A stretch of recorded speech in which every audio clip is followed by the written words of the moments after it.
Siya po si... Yan ang kawawa naman namin presidente, ganyan na lang ang buhay, hindi na Yan. nakasali sa ayuda. Medyo- Tapos ganyan pa, tingnan mo kung kumain, akala mo yung baliw na naglalakad dyan. Kawawa naman ang batang yan. Ang pamimigay ng ayuda, kung sino yung nagbabayad ng mabuti, yung pinapanguli nila.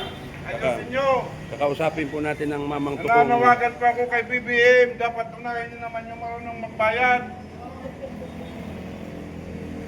Yan. Yan o. Yan ang kutsara niya. Yan.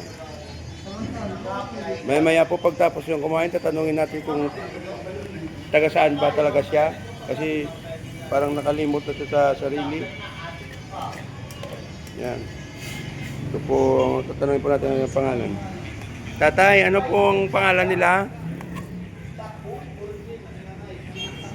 Kailangan, bakit di mo ako kilala? Yan. Social to, nakalilo pa. Oh. Yan. Galing daw siya sa Quiapo.